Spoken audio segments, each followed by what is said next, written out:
Let's go live to Italy. President Obama is actually going to be speaking from L'Aquila, Italy.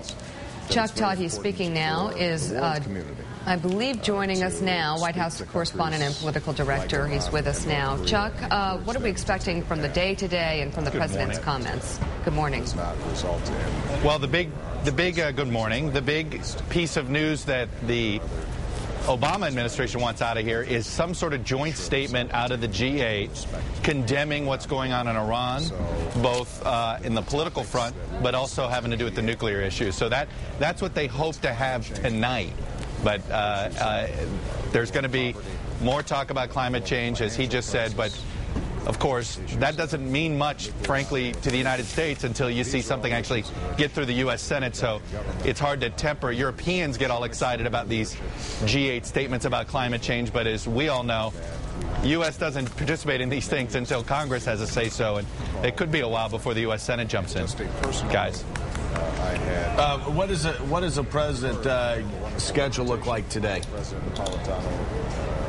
Well, it's a little light. He has this meeting. There's a leaders-only meeting later today, and that's supposedly where they're going to discuss the Iran issue. But, you know, I want to jump on a point because, you know, I think you were, Joe, kind of making fun of the G8, and I think rightfully so. It feels like a relic of the 20th century in that, you know, the other major economies really aren't represented in the G8 anymore, right? There's no China, there's no Brazil, there's no India. Now, they're represented here with delegations, but the G20 seems to be where real work is done these days. The G8 just seems to be something that these Western European powers want to keep around to remind themselves that it used to be an influential organization. Hey, could you, Chuck, let's talk about what's going on back home for the president. I picked up some chatter yesterday about Democrats' concern with Rahm Emanuel apparently going soft on health care. Can you, is that much ado about nothing, or can you talk about that? Well, I'll be curious to see. I mean, look, you know and I know that Rahm is, at the end of the day, he's about making a deal, right? He wants to get something on the president's desk signed that they could take to the middle of America, both figuratively and literally, and say, hey, we did health care reform. But you've got the left very upset about this move on.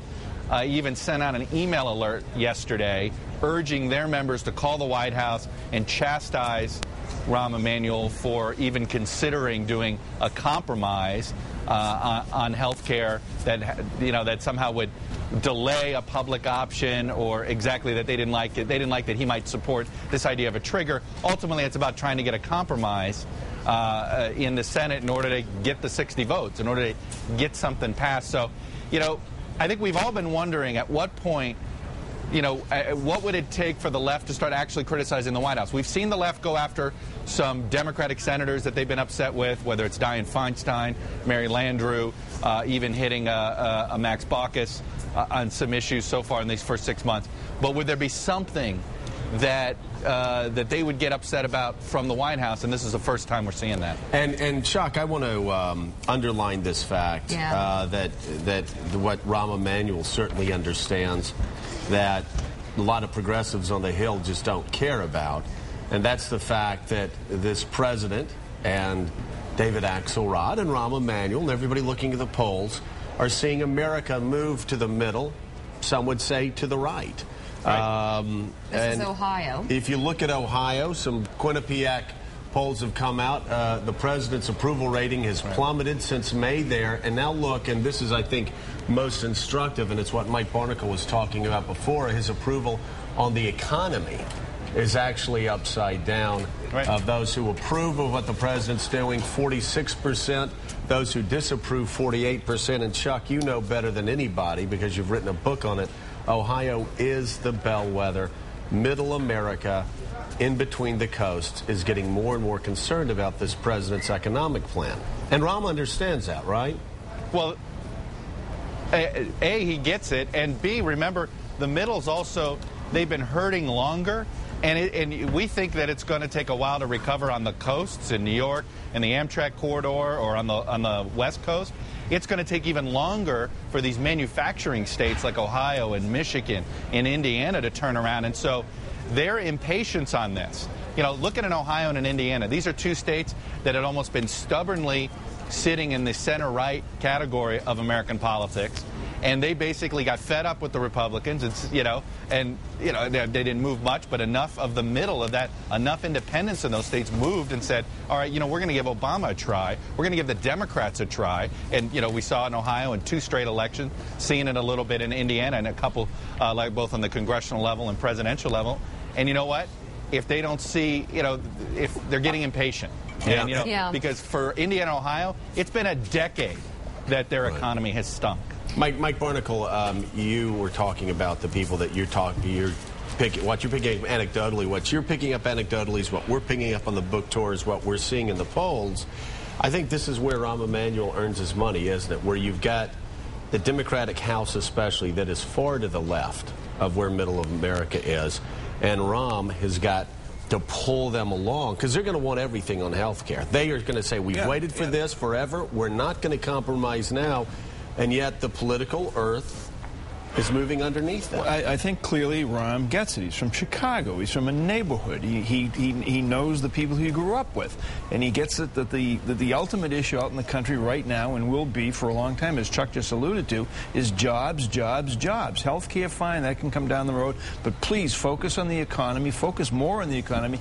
Get jobs, jobs, jobs done. And to Chuck, I would ask, off of that, given the fact that this White House is extremely well prepared, what's the plan, perhaps the inevitable plan, for when the rubber hits the road and they have to choose sides between the real world of people who are looking for him to improve the economy and the left, which is way out there and wants all of this done at once? Well, I think, this is where it's tricky. And I sit on health care, because I think this is where it's very hard. On one hand, they want to get something, right? You can't get nothing done. If they fail to get health care done this time, you're like, what's your problem, Democratic Party? You got 60 U.S. Senate seats. You got big majority in the House. You got the presidency. And if people now, but what if you get a compromise plan that is so watered down, they get it through, but the average American doesn't understand how things changed, and then they'll say, oh, that's one of those Washington bureaucracy political spin things. I didn't feel like my health care changed. So, and that's where the debate about the public option, I think, is fascinating. Because, yes, I think the left wants this. They want a public plan. And I think there's an argument that, that the middle wants to know that they're getting something new. But politically, it's tough, guys. And again, the earth is shifting right now. We'll see. Maybe it changes in a month or two. Chuck Todd, thank you so much. Thanks very much. And by the way, keep away from Silvio's villa. Oh, yeah. A lot of trouble goes on there. Not. 16 candles. There's nothing but trouble there. Yeah. 16 candles, Chuck. Boy. Yeah, that's all you need. That's a good thing. You save on candles. That is, talk about a career ender. Yeah, talk about a career ender. Apparently not in Italy. All right, Chuck Todd, Chuck, thank you. Thank you so much.